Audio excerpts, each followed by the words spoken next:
Good evening, everybody. Chef Kareen and I welcome you to week one in CU 132.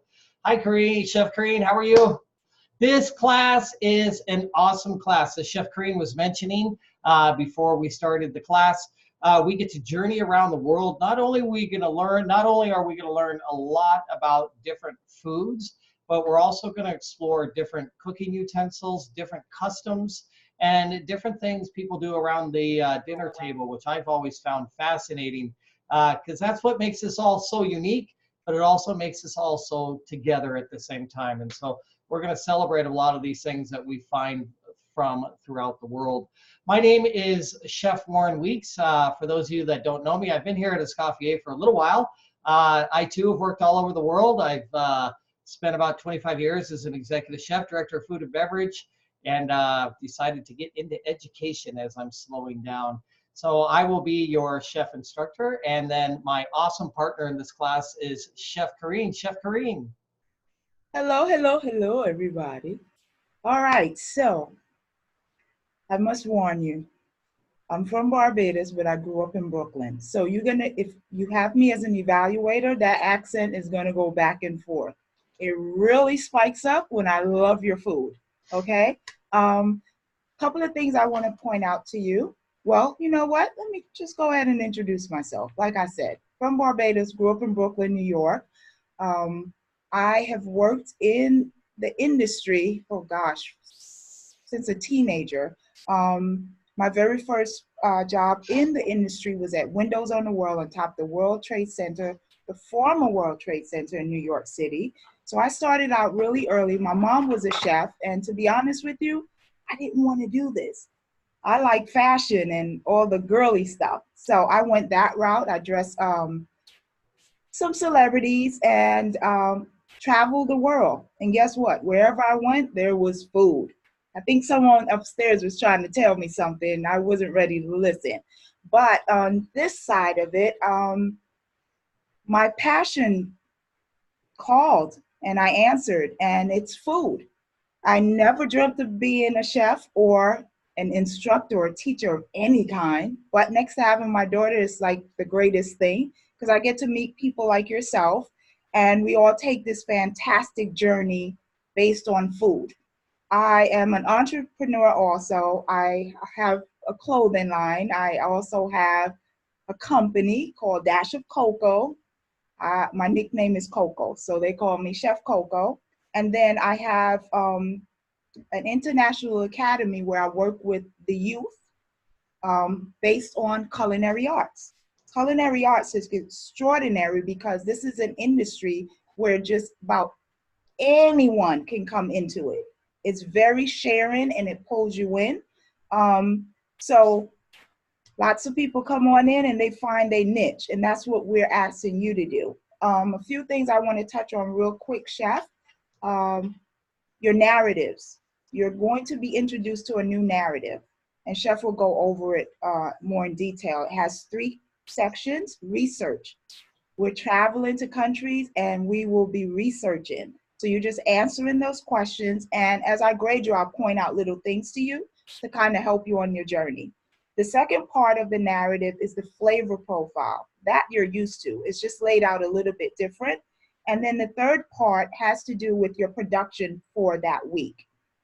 The other thing is, we're going back into, we never left, professionalism. You all are about to go out into the industry. So now I will be looking for your uniforms and your footwear, right? So you're going to take your self ID, even if it's above and kind of like that, and you're showing your shoes, or split it in two, but you will be graded on that.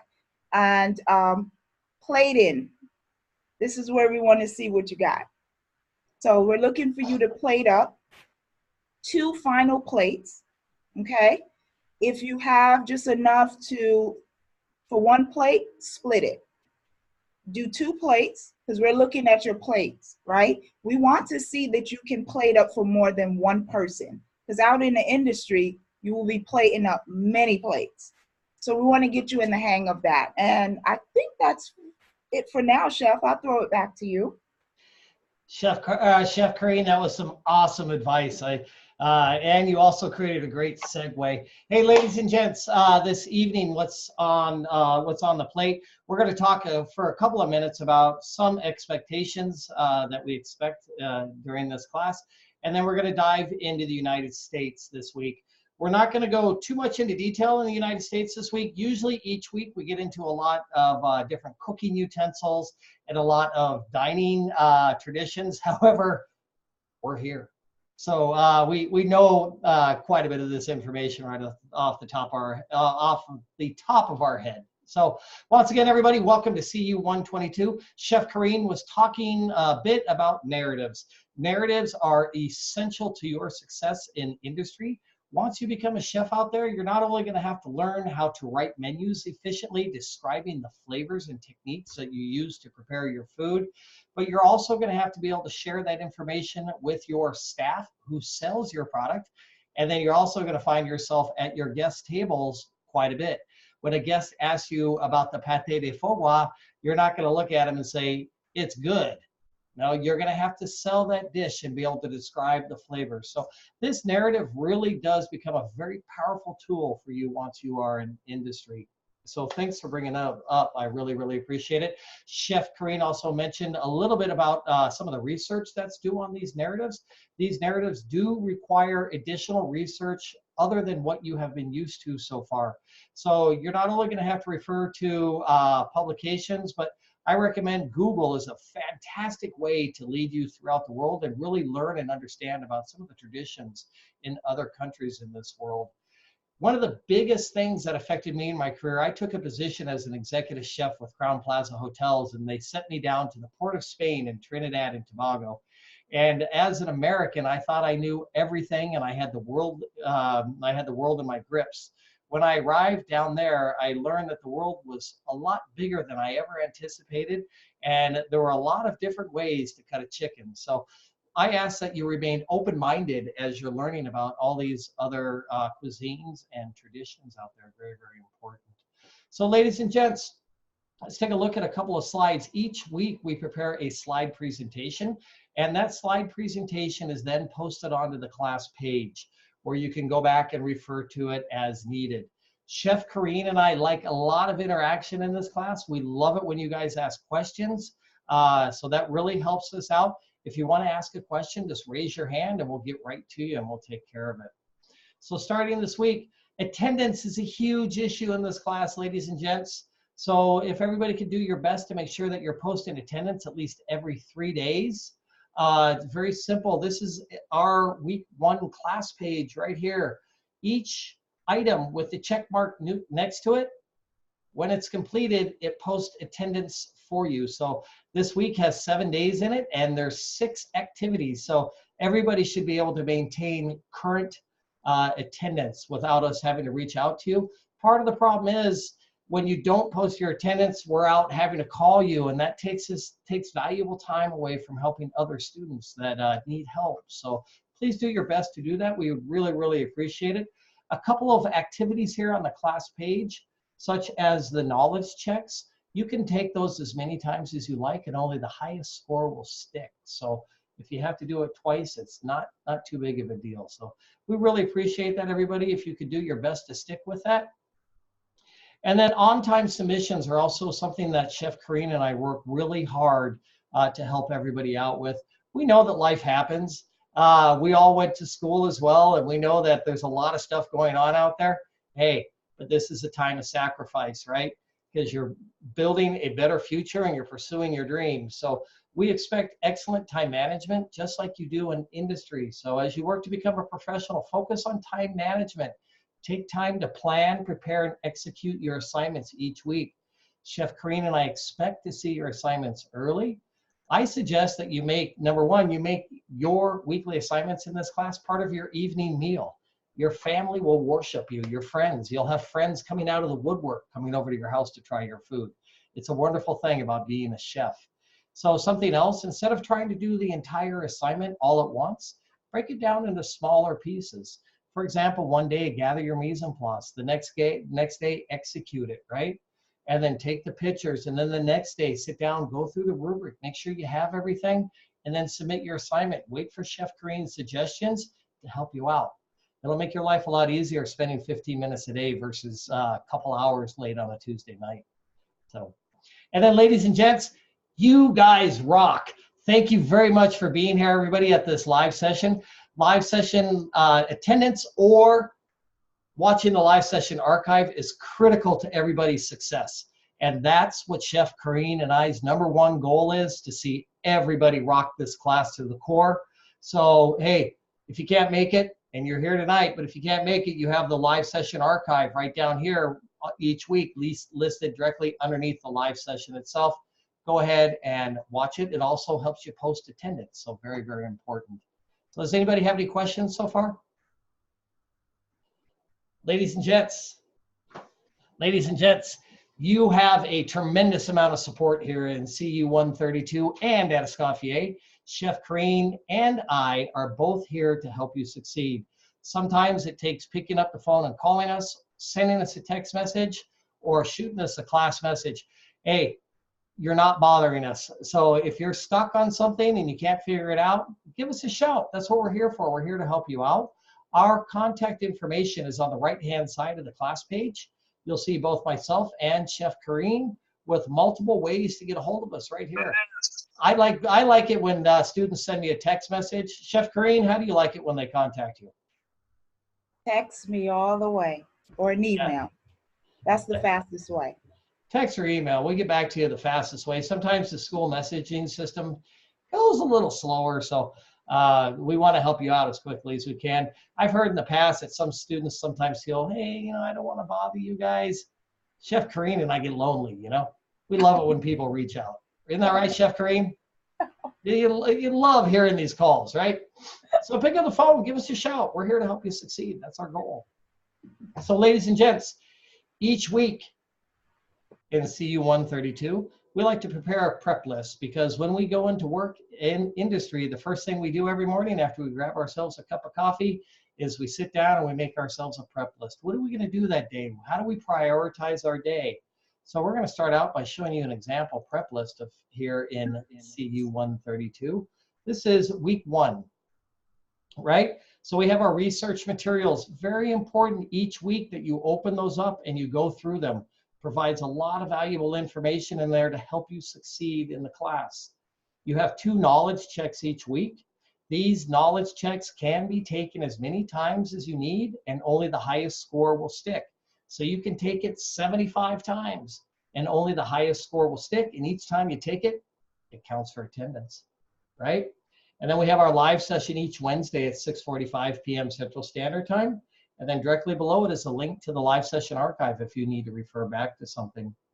And then down the experience, it's down listed down here at the bottom of the page.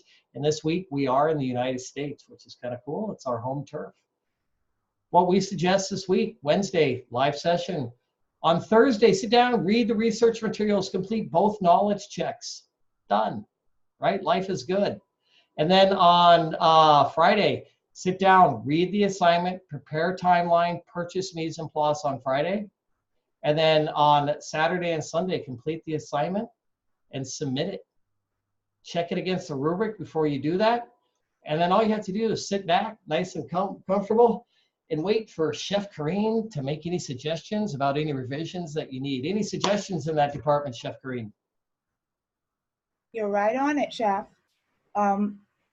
Pace yourself out, because, life happens, anything happens. And for instance, if you come across an ingredient, maybe you can't find it, we suggest that you reach out to us, right? We know many of you live in different parts of the country and certain ingredients aren't available to you.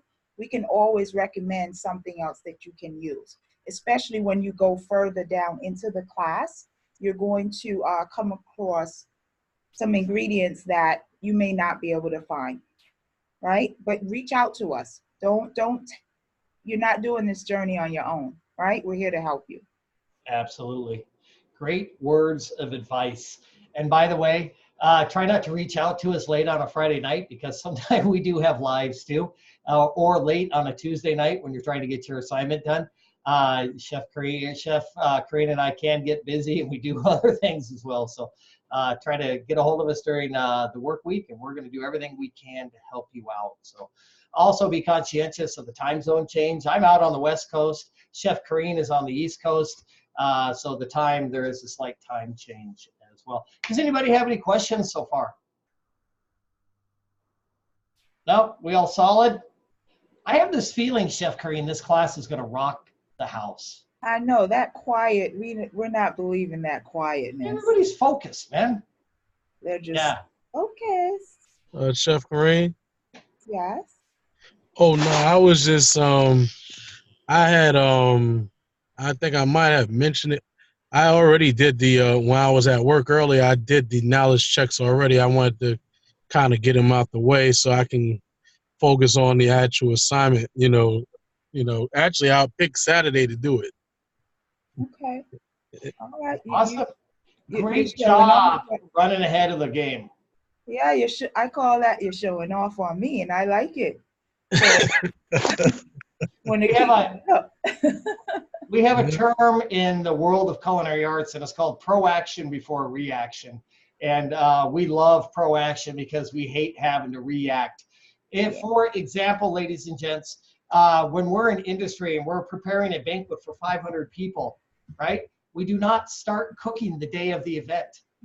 Right? We sit down weeks before and we plan everything out. We do a very tight timeline.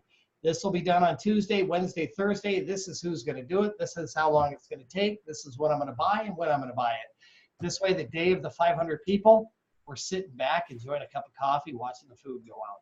And that's the way it needs to operate in the world of culinary arts. Proaction before reaction. All right, ladies and gents, let's take a look at the United States of America. In my opinion, greatest country in the world. As an American, I'm awfully proud of my country. Having lived in a lot of other countries, I've always managed to come back home because it's such a wonderful place. But I love the cultures in other countries, and I think it's what makes the United States so awesome because it is such a melting pot of all these other influences. Each week, when we go to study a new country, we will bring up a map of the country and we'll discuss some of the cultural influences, whether it be from the north, the south, the east, or the west. However, this week, many of us are familiar with the United States, the geographic layout of it with the Atlantic Ocean on the east coast, the Pacific Ocean on the west coast. This is the northwestern United States, which is Washington, Idaho, Montana. Western United States, which is Nevada, Arizona, California. Then we have our Midwest, which is Kansas, Missouri, Nebraska, our South, Georgia, Alabama, Florida. And then we have our East and our Northwestern regions up in this area. The thing that is most fascinating about the cuisine in the United States of America is it is so culturally influenced, right? From all the things that have taken place all throughout the entire world, it has greatly influenced our cuisine. And we're going to talk about that here over the next couple of minutes. All right, ladies and gents, let's take a look at some influences from other places of the world. Down in the South, we have Creole cuisine, right? One of my most favorite cuisines. Which is kind of it's the cultural influences there are the Spanish, the French, and the West African influences, which I think have brought some of the most amazing flavors to the world. With Creole cuisine, we come up with red beans, dirty rice, beignets, bread pudding. A lot of us think of New Orleans. Isn't that right, Chef Kareem? This is so true. You're going to discover that many of the places that you thought certain ingredients originated, this class is going to show you that whatever you thought, just erase it from your mind and just take the journey of food, especially like with tomatoes and so forth. Wait till you find out where they're really from. Tomatoes, yeah. I love tomatoes. Yeah. Tomatoes, I think tomatoes are God's gift to the earth. Yeah, that's why it's a fruit. He wasn't sure what he wanted to make it. Yeah. All right, ladies and gents, Cajun right? We have a lot of Cajun foods down there in the South, especially through Louisiana and Alabama and that region down in there. And Arkansas too has a little bit of Cajun running through it. Those are its primary influences are the French-speaking Acadia people. The Acadia people were up in Nova Scotia, and they were run out of that area, and they kind of settled down in that Baton Rouge area. And they brought with them a lot of the flavors that they work with traditionally. One of the most important influences from Cajun cuisine is what we call the Holy Trinity, right? A lot of us have learned what mirepoix is already, right? Which is the French version of carrots, onion, and celery. And then the Holy Trinity is comprised of peppers, bell peppers, celery, and onions as well. And that is one of their biggest contributions. Other things are also gumbo, jambalaya, right? Rice and gravy. So they have had a tremendous influence on American cuisine in general, especially with a lot of that spice and that savory flavor. And as Chef Karine was talking about, the tomato, those are very popular in both Creole and Cajun cuisine. Very, very important. Tomatoes are really, really interesting as they are. Number one, they used to be, they're technically considered a fruit because they have the seed in them. And there was a case in the late 1800s where they were importing a lot of tomatoes into the United States. And as a result, when they were importing it as a fruit, they did not have to pay tax on it because the United States government wanted more tax or more fresh fruit for its citizens. However, they discovered that it was not being used in pies and cakes and as snacks. They discovered it was being used in more savory cuisines. As a result, somebody took it to the United States Supreme Court, and the United States Supreme Court in America is the one that decided it was actually a vegetable. And it was done for taxation reasons, not because of the fact it is actually so. Kind of interesting the way our government kind of changes what is and what is not in our perspective. Ladies and gents, and then down in the Texas region, right? A lot of our South Central United States, we get into the barbecue, which is kind of interesting. Radical variations throughout the United States and the Carolinas, all the way down into Arizona. They're all different in each one of the regions, technically defined as the grilling and smoking of the meats. Research shows that the origins of barbecue go all the way back to the Caribbean when they used to dig pits and they used to cook whole lambs down in the ground. And that was kind of the stemming of the development of barbecue. And then they kind of migrated up into the Carolinas. And that's where they got started. And as things developed, they worked their way all the way down through. So barbecue has had a tremendous influence on our cuisine. And thanks to the folks in the Caribbean for that as well. Out on the West Coast, it's my home. We eat a lot different out there. We have a lot of Mexican influence out here and a lot of Asian and Mediterranean influences into our foods. Taco, sushi, and then one of our biggest cuisines that was developed out here is what we call spa cuisine, which are the small chef's tasting menus that are very elegant and very unique in fashion. So very, very different. And then ladies and gents, out on the East Coast or the Northeastern United States, we tend to serve a little bit of heavier foods out in that neck of the woods. It's colder, right? It's near the Atlantic Ocean. You get those ice storms and everything else. So you do see heavier foods with a lot of European and Mediterranean influences. And then some of those great dishes from that area would be the New England clam chowder, baked beans, Reuben sandwiches, cheesecake.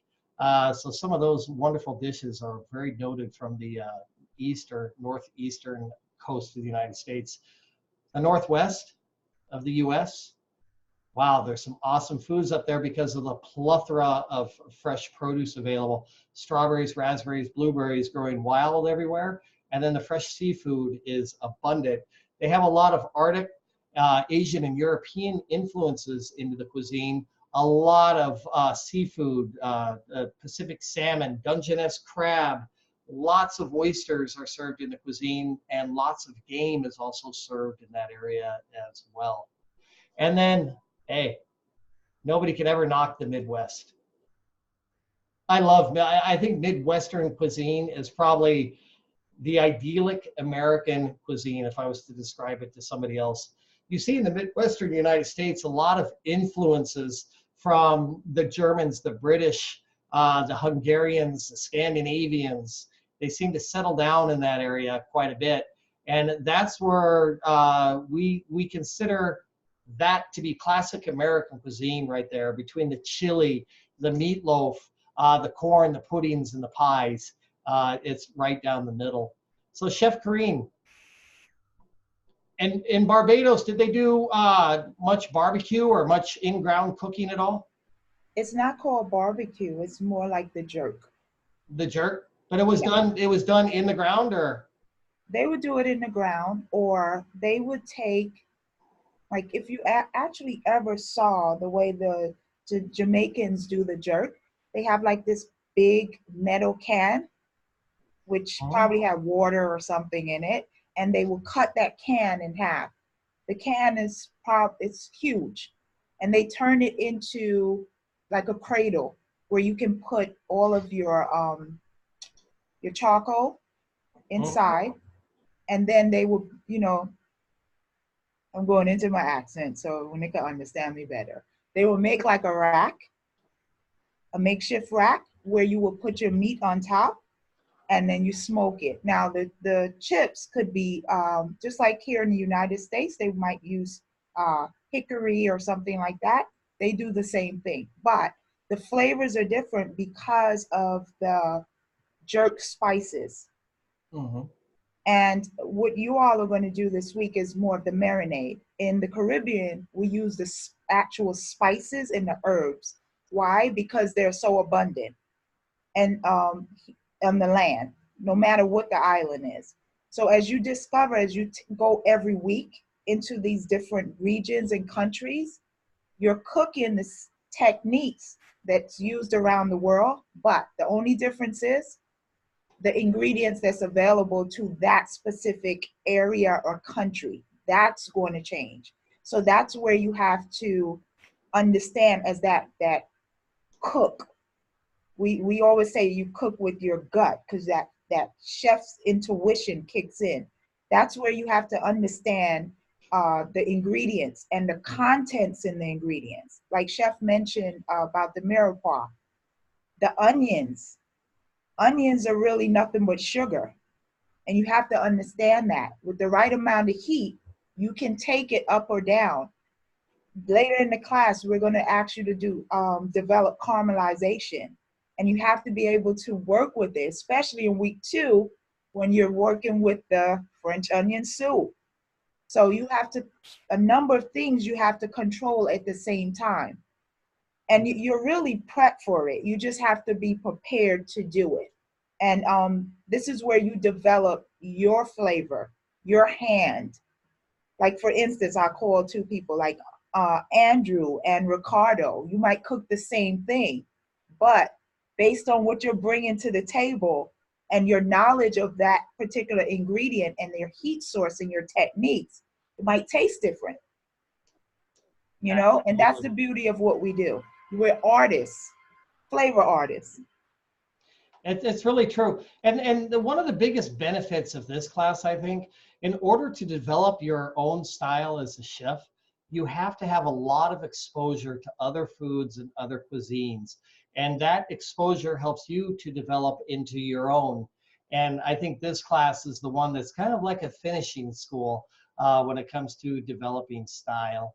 Chef Karine mentioned something that was really, really important. When we discuss the other countries in this class, you're going to notice that a lot of the foods that are served in the other countries are done so because the foods are indigenous, they're local, and there's not a lot of other products available or other services such as gas or electricity available. Here in the United States, it's a lot different because we have such a wide variety of cultural influences and such a huge food distribution to work with. So the United States, to me, is a little bit different than when it comes to working with other countries, such as India, which is one of my most favorite ones, or even Spain, Portugal, and some of these, Mexico and some of the other countries. So it's a really exciting journey, and I think it's really neat to build upon. Chef Kareen was talking about the way they use jerk spice down there, which I love to watch the evolution of the way, you know, where things were developed and why they were developed. She mentioned that they use the jerk spice because those are the most widely available ingredients there. But by the time it makes the journey and it gets worked into our culture, it becomes a little bit different. So it's an evolutionary process. Isn't that right, Chef Green? Yes, and also in the Caribbean, we're known for, of course, flavor, but we would season the protein days ahead, like days ahead, especially if it's like goat or beef or something like that, because it actually breaks that protein down, adds lots of flavor, and the jerk, the traditional jerk, is actually thicker than what you're going to be working with, right? We wouldn't necessarily use a marinade. That if we do it in the Caribbean, it's more on the high end side. We would use the actual substance, and you would see the coating on the protein. So some of you may develop it like that, but the one thing I want to point out to you, if you're grilling on the wide open grill and you have the herbs where the jerk is pretty thick, pay attention to your heat source, because what you don't want to do is burn that herb. It's going to be moist, but all of that heat, that dry heat, will dry it out. So I'm looking for food that's not burnt either, okay? Because you won't be able to serve it. Burnt food or burnt onions or anything like that, if you continue cooking it, especially in a soup or sauce, it's bitter, and that flavor is going to run all the way through your dish. So, and that's not a good thing. So in this class, we want you to really, really pay attention to technique. That's what's key here. It's really interesting. Go ahead. And one other thing too, Chef talked about regions. The United States have the different regions, right? So even when you're working with your narrative, I would suggest, instead of writing about all of the regions, which could be massive, select a region, whether it's the Southeast, the Northwest, the Midwest, and then focus those questions, the answers to those questions, on that region. This week is prepping you for the other countries, because when you go to the other countries, some countries, even though they're smaller than the United States, they still have a lot of regions. All right? Absolutely. That was great words of advice. Ladies and gents, too, the bitterness in food, I think Chef Kareen was talking about that, which is essential, because I think most of us know we can taste 5 different flavors on our palate, right? Sweet, salt, sour, savory, and then there's bitter. The bitter flavor on your tongue is in the very back, and it is designed that when you taste that bitter flavor, it invokes the gag reflex. So you want to make sure that, especially with your jerk chicken this weekend, that you are, or this week, that you're avoiding any type of burnt on there, because you don't want that flavor to perfume your entire dish, because you don't want your people gagging at the table. It's never a good thing. So ladies and gents, any questions so far? No? No. All right. Let's Chef, move on. Go ahead. Because I have to run in a little while. I want to show you the plate ups, sort of like what we're looking for. Every week we'll be showing some of your previous week's work, okay?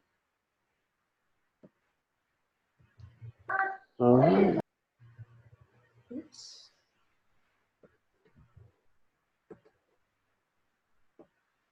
Can you see? Mm-hmm. You're there. Okay, so this is what we're looking for, 2 plates, and we want them to be identical, because when you're in the industry, the way you identical in portion size and the format of it, right?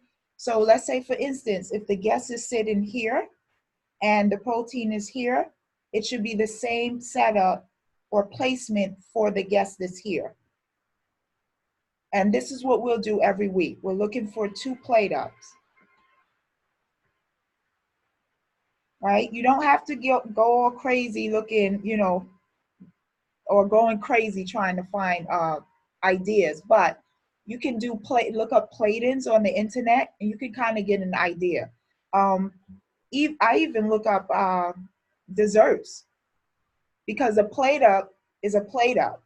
So if I'm doing savory, I can use certain dessert plate-ins to display my dish. And another key thing is your plate. Always keep your plates nice and clean. And if you don't have two identical plates, that's okay. You're not being graded on the actual plate. You're being graded on the plate-in. Okay?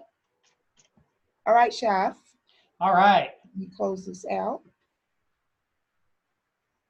Great, great photos, ladies and gents. So each week we're going to want to see two plates, two identical plates. Chef Kareen was mentioning that when the plate goes down in front of the customer, each item needs to have the same product at 6 o'clock. Each plate needs to have the same product at 12 o'clock. And when Chef Kareen was talking about the garnishes or the decoration or the layout of the food, she brought up some wonderful advice. I love looking things up on Google just to get an idea. We're going to be looking for three primary factors on your plates, right? Color, height, and texture. Mm-hmm. So make sure that the food is colorful. It has nice texture. We don't want a plain flat surface, and that it has nice height as well. So those are three things that are very important to us eating with our eyes first, which helps us like our nose, which our nose helps us like our palate. So very, very important, because it goes 1, 2, and 3. So make sure that when you do go to garnish your food for this class, that the food that you have prepared is visible. Try not to cover it up with too much garnish.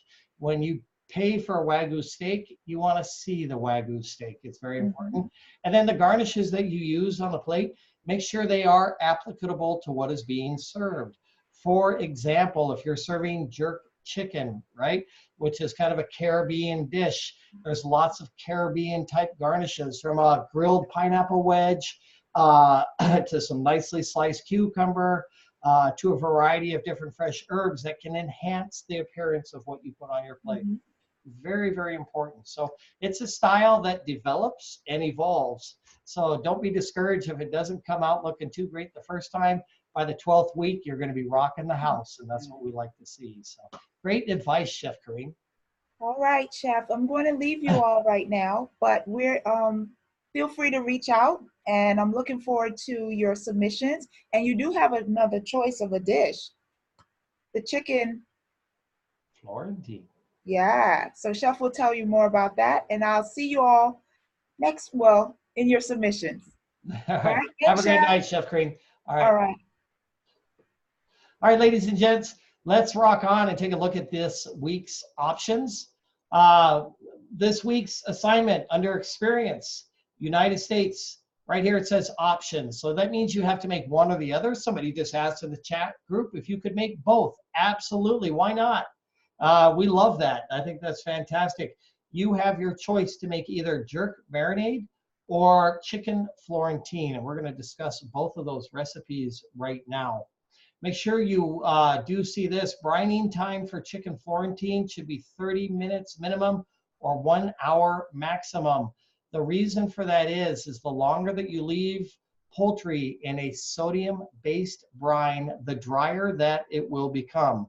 Initially, it will break down the proteins and make the meat more moist and more relaxed. However, after a couple of minutes or too long or over an hour, the sodium begins to work by osmosis and extracting all of the moisture from the chicken. So if you do choose to do the chicken Florentine this week, make sure you don't leave it in that brine too long. Before submitting your assignment, make sure that you do check against the rubric, and then the due date is Tuesday. But that doesn't mean you have to wait till Tuesday to do it, right?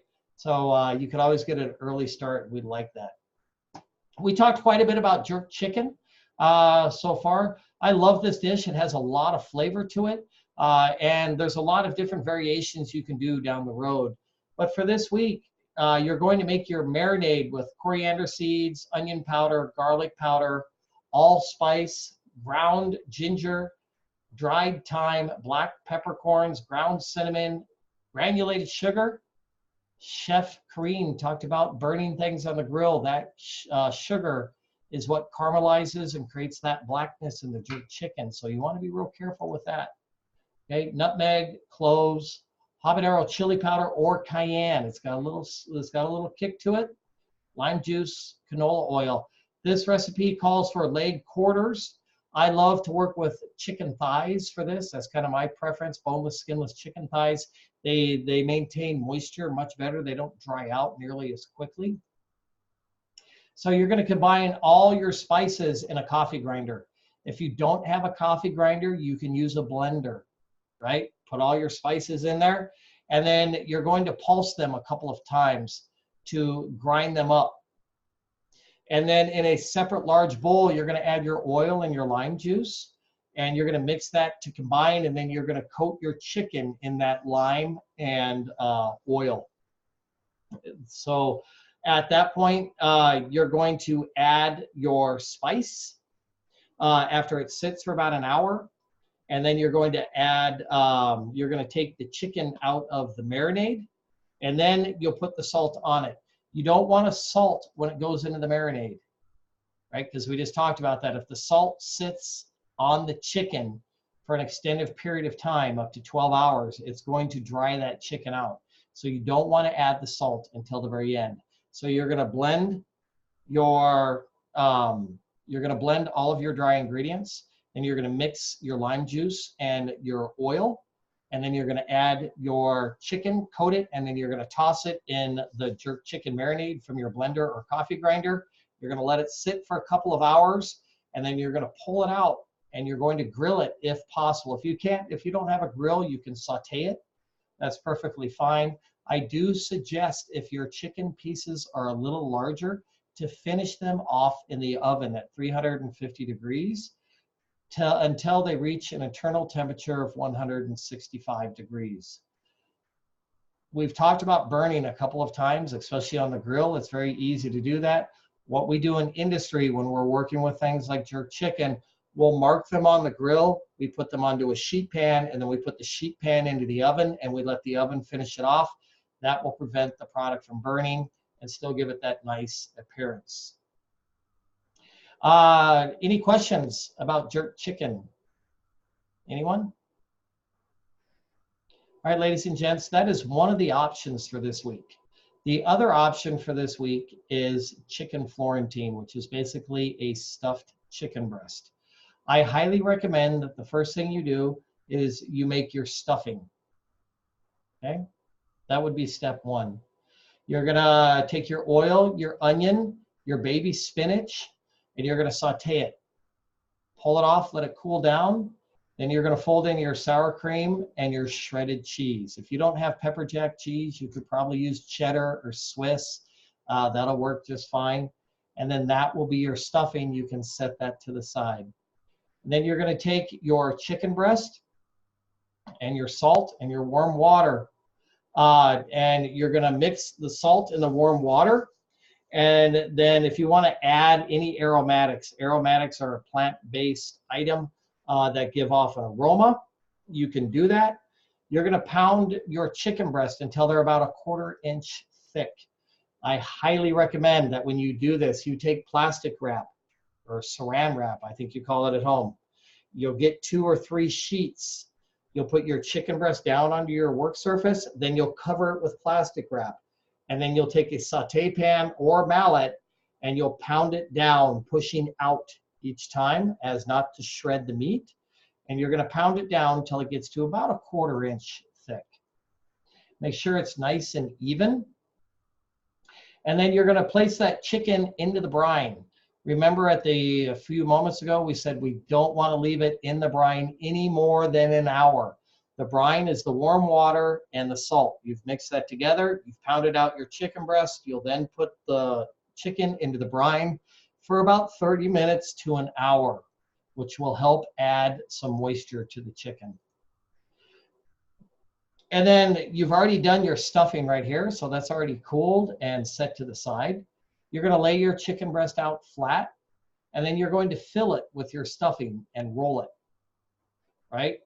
So you have your chicken breast, you'll put some stuffing right there in the center, and then you're going to roll it up, right? So you have a log, right? And then you're going to take that log and you're going to coat it in panko, right? Panko breadcrumbs that are mixed with oregano, garlic powder, salt, and pepper. Panko is Japanese style breadcrumbs. The big thing about panko is that it is shaved, so it's a flake versus a crumb, right? If you can't find panko, you can actually use breadcrumbs if you like, and that'll work just fine. You're going to roll your product around in that to get it nice and evenly coated. And once it's evenly coated, you want to shake and remove all of the excess. And then on a lightly greased baking pan, you're going to put your filled chicken breast. And then you're going to, you can take cooking spray if you like a pan and spray that chicken breast. I like to do that because that prevents any of the breadcrumbs from coming off. So that will work. And then, or you can brush it with butter. Just make sure you don't remove all of the breadcrumbs. And then you're going to bake it in an oven at 375 degrees for about 30 to 35 minutes until it reaches an internal temperature of 165 degrees. Here's a couple of pictures of the way it looks right here when it comes out of the oven. Make sure that you allow it to rest for a few minutes. When we cook proteins, such as chicken or steak or pork, after the cooking process, it's very important to allow the protein to sit and relax. What happens when you cook protein is the strands of protein curl up and they become very tight because of the heat, just like a pig's tail, right? So when you cut into it, those tight proteins are going to squeeze the moisture out of your cut product. So if you let it relax, those proteins will straighten out. So when you cut into it, they're not going to bleed all over the cutting board. It's very important. Any questions about that, ladies and gents? Anybody? Are you guys ready for this? Ready to rock the house? Arthurine, what's up? Oh, okay. Hello, how you doing? Good, how are you? I'm good. So we don't coat it in the egg wash and before we put it in the panko? There's no egg wash. No, because it's coming out of the brine, so it's going to be fairly moist. And then you just roll it into the panko and the panko will stick. Okay, thank you. All good? All right, you're welcome. I love that chicken Florentine dish. Like I mentioned at the beginning of the class, serve this for dinner tomorrow night. You know, why not? Or Friday night or Saturday night, and boom, your assignment's done and out of the way and you're good to go. So let's take, Christopher, what's up? Hey, I don't know if I heard you or not. We can grill. We could grill the jerk if is that possible? Oh, like absolutely, the jerk, yeah. like Yeah, absolutely. It's just I suggest that you fire up your grill.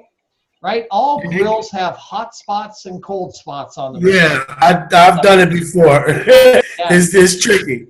So you're going to start on your hot spot, and then you're going to move it to your cool spot to let it finish. Let it take its time. If you don't have that and that's not comfortable, then you, after you grill it, just throw it on a sheet pan, then throw it into your oven at 350 degrees, cook it till it's 165, boom, nothing's burnt and everything tastes great. Cool. Thanks, Chef. You're welcome. What's up, Royce? Hey, my question is when you do the marinade for the chicken Florentine, can you marinate it in its flat form, or do you marinate it before you make it flat? In its flat form. Okay. So you're going to flatten it out and then put it into the brine. And just make sure that it is flattened out. Make sure that when you do flatten it out, it's even. You don't want any big spots, little spots, because that's going to affect your cooking time. Sound good? All right, ladies and gents, let's take a look at this week's assignment requirements. We have, if you choose to do the jerk rub or if you choose to do the chicken Florentine, self-identification and sanitation buckets critical. We are big on proper mise en place. With your proper mise en place, you just don't want to show a chicken, right? You want to show everything lined up, ready to execute the assignment. That's because that's the way we do it in industry. We have everything ready to go, so we chop. It's very, very important. If you're doing the jerk chicken, combine spices with liquid. Marinating chicken on the grill or the saute pan or in the oven, whichever one you like. And then cut the chicken open, showing proper doneness. It should be about 165. And then 2 identical plates showing final product. Very, very important. All right, ladies and gents, taking a look at the chicken Florentine. You want to show a picture of your pounded chicken in the brine. The brine is the warm water and the salt. Remember, don't let it sit in there more than an hour. It'll be too much. Prepared stuffing, we talked about how you do that. Just saute the onion and the spinach, fold in the cheese and the sour cream, and you're good to go. Chicken breast laid out with stuffing spread on top. And then rolled chicken breast. It's what's called a roulade, right? Breaded roulade. And then roulade after you bake it, sliced open, showing the doneness. And 2 identical plates showing the product. 2 identical plates showing the product for the jerk chicken as well. And don't forget your narrative this week, ladies and gentlemen. Very, very important. Any questions before we wrap it up? Yeah, Chef, I have a question. Sure, go ahead. I got a rather large family, and I probably do both dishes. Okay. Do I need to put the 2 plates side by side for both? That would be 4 plates? For at least one of the assignments. Okay. For at least one of them. But we love to see it when you have both. Yeah. Okay. Yeah, I think that's just a huge benefit. It's only making you that much stronger. Yeah, well, I've got a very large family, so I'll work on both. All right, cool. I like that. I love that. And ladies and gents, once again, we are looking forward to your presentation this week. Remember, color, height, texture. You're trying to do things that enhance the appearance of your food, not trying to do things that hide the flavor of your food. So make sure that you are using garnishes that make sense, right? So on the jerk chicken, don't put a piece of banana. It just doesn't make sense, but a piece of grilled pineapple would be absolutely delicious. So try to think along those lines. I'm really looking forward to seeing everybody's style in 12 weeks. I think it's exciting. Ladies and gents, this class is going to rock the house. I have this feeling that we're going to have a lot of 100s walking out the door. That's our goal. Don't forget to pick up the phone and shoot a text or give us a call if you need help. This slide presentation, everything that we've taken a look at tonight, has already been posted onto your class page.